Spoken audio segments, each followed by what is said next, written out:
To dramatic video of that tanker takeover in the Strait of Hormuz. Newly released video showing masked Iranian commandos rappelling onto the British flagship. ABC's Stephanie Ramos is in Washington with the latest on that video and the reaction from U.S. officials. Good morning, Stephanie.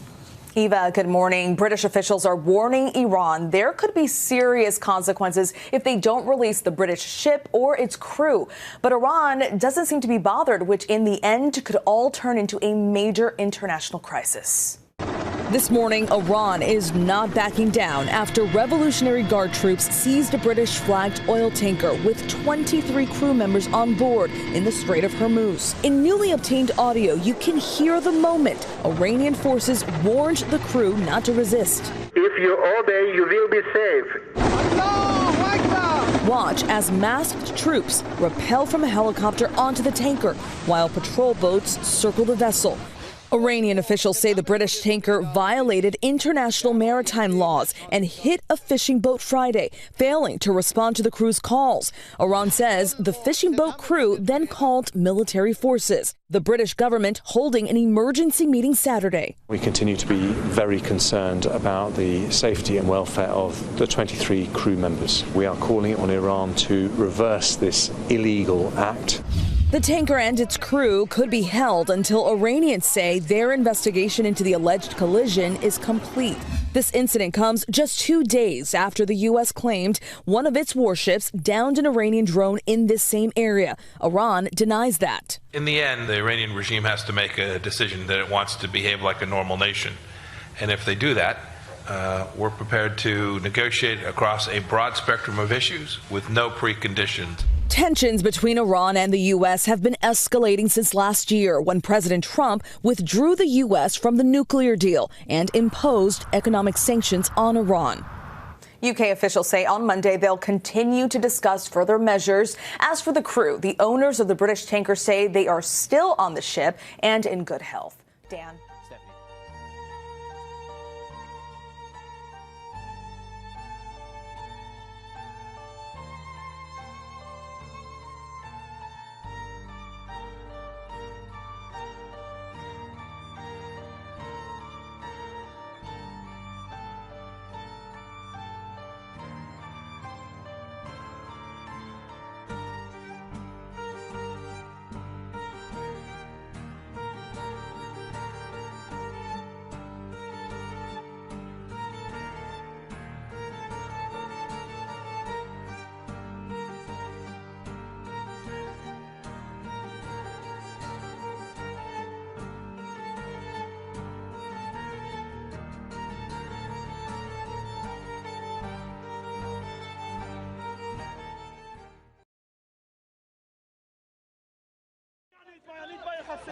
In the midst of the rubble, a small boy is spotted, his head and arms covered in blood.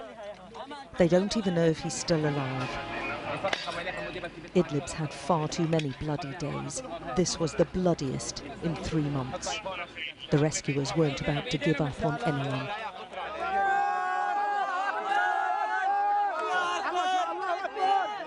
Cries of joy and relief. He's alive. His name is Ahmed, and he doesn't know it yet, but his parents have both been killed in the same bombing. He's clinging on, dazed and hurt, but he's survived.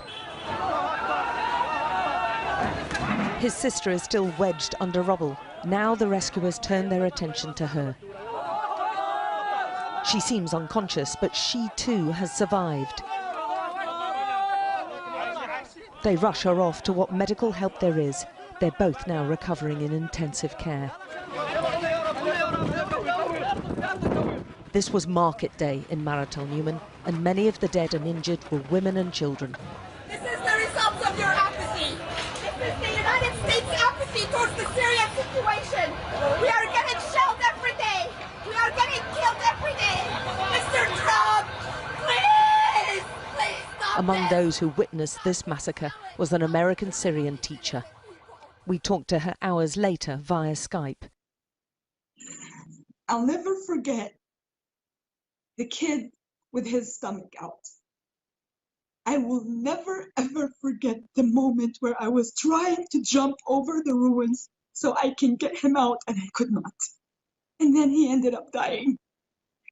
That's why I said I couldn't think of anybody else to call out except Mr. Trump because he's my president.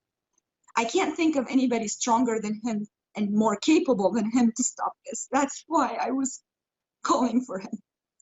I should have called for God. I don't know who to call on anymore. This is a marked escalation in the crisis, with intensive airstrikes by Russian jets backing up Syrian regime troops. We witnessed ourselves how the regime is targeting journalists and civilians.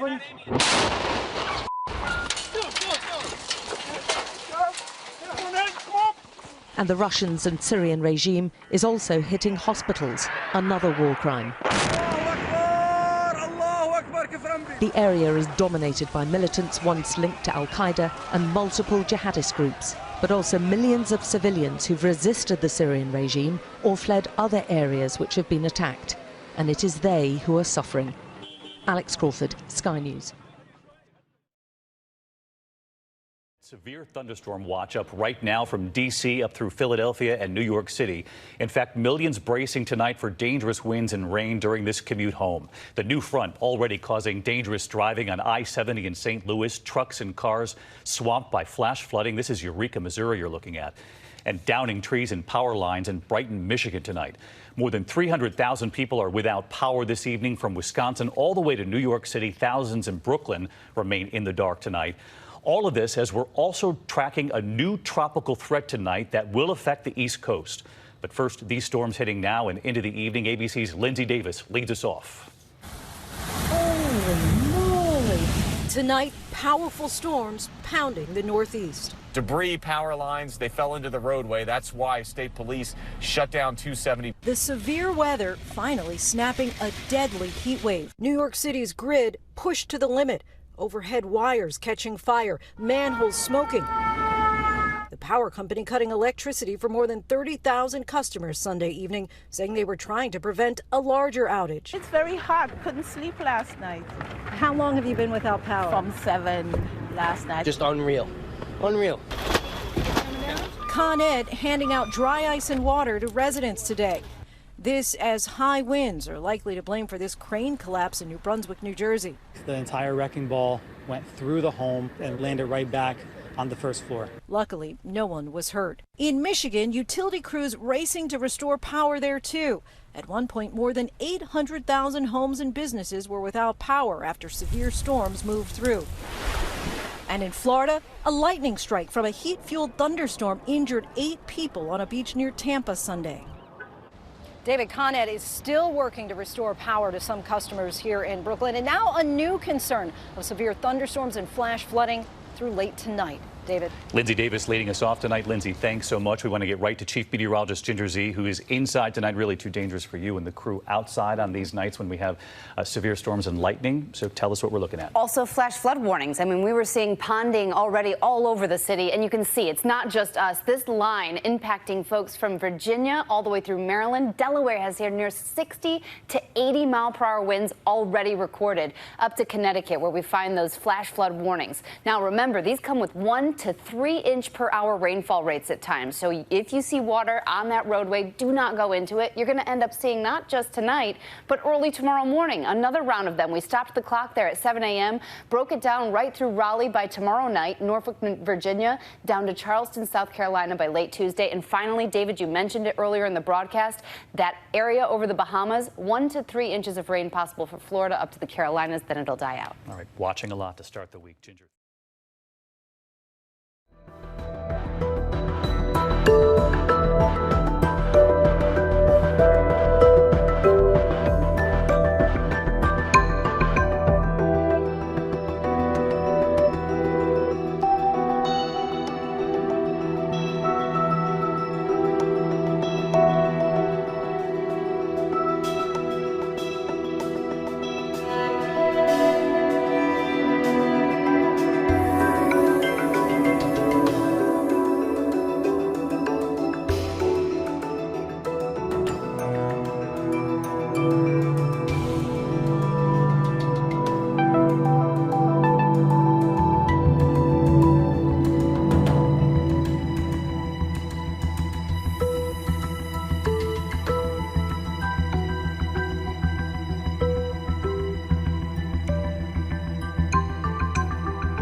Protesters taking to the streets and, as you will soon see, to the water in Puerto Rico, calling for the governor there to resign after a controversial group chat between him and his associates was leaked and published. Now, some 2020 Democratic presidential candidates are weighing in. In fact, one was down in Puerto Rico in the protest. Brian Yenes joining us now. Really tough duty in San Juan, Brian. Yeah, Leland, look, there have been 9 days of protests, but obviously only in Puerto Rico can you really do a protest quite like this.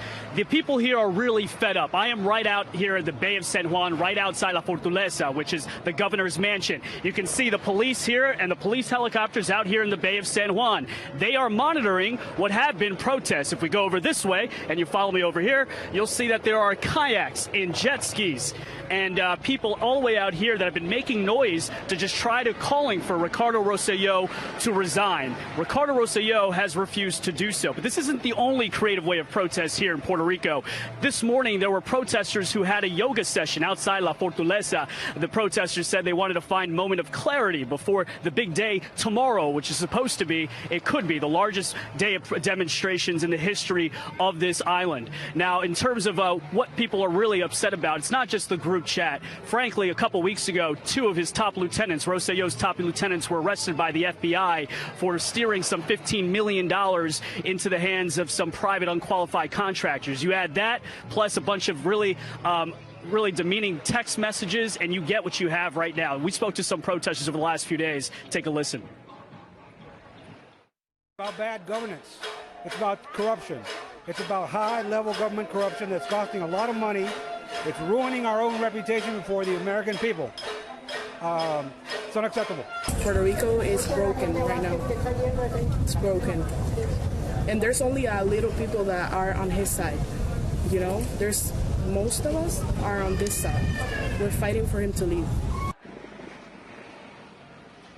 The local press is reporting that Governor Rosselló is having a meeting inside of his mansion right now with his top aides. About what, we do not know, but we do know that he's been sending out photos via Twitter and Instagram as though it is business as usual, although it is anything but. The protests got really bad on that Wednesday night that you saw that video there with some tear gas, and the fear is that tomorrow could end up being that same way if Rosselló does not resign soon. The pressure is mounting from the mainland. We've got now about most of the main Democratic candidates have come out and have at least spoken about having solidarity with the Puerto Rican people, including the frontrunner Vice President Joe Biden.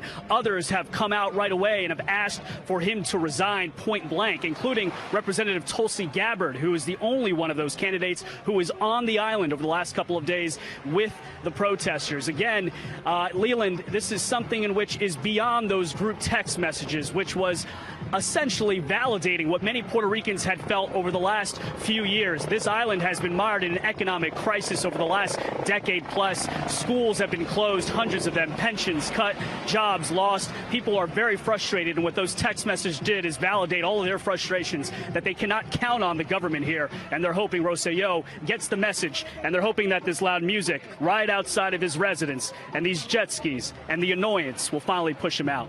Leland? It's noteworthy about where you're at and sort of this idyllic nature of it, and this is an area in Puerto Rico that just has not been able to get its act together financially, and as you point out, have had just continual terrible problems. Brian Yenes reporting there. We're going to watch this protest, obviously, on the jet skis, and we will watch the big protest tomorrow as well. One day, Jesus is coming. You may be at church. You may be at work. You may be asleep. God grant that you will be ready when he makes his personal appearance. My God, what if his appearance occurs on a Sunday morning? My prophetic word to you this morning is get ready, get ready. If Jehovah came back right now, would you make it?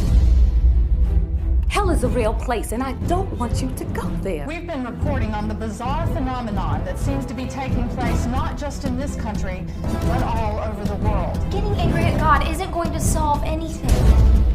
Don't butt dad me, young lady. I done said you can see that boy when we get to church.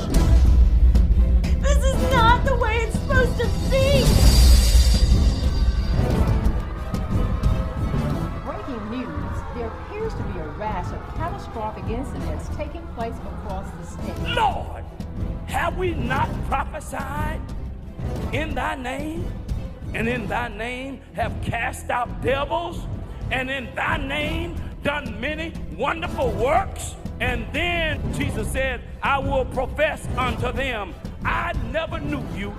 Esta ha sido una mañana muy espantosa de un catástrofe después del otro. Depart from me, ye that work iniquity.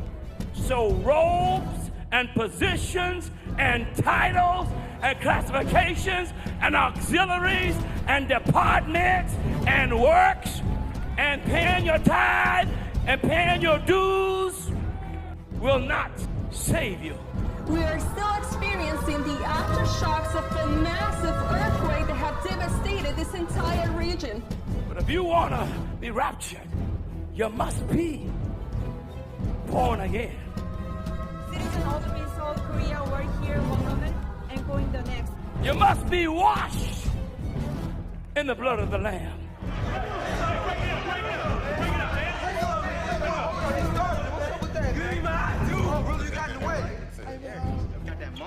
I'm on my way to church. What, Mama? I just got off the phone with Mamie Cutler. She told me you the one got her granddaughter Jackie pregnant. Pregnant? Did I stutter? Pregnant, Bobby. What do you have to say for yourself? Bobby, what's wrong with you, dude? Don't you know your mother loves you? She loves you. I love you. I'm your mentor. And you told me you would go to church today. Brandon was looking forward to us going to church as a family together. Brandon. For you. Mommy, are you sad that I'm here? No, baby. No. Mommy loves you. I wouldn't trade you for anything in the world. It's over! We've all been left behind.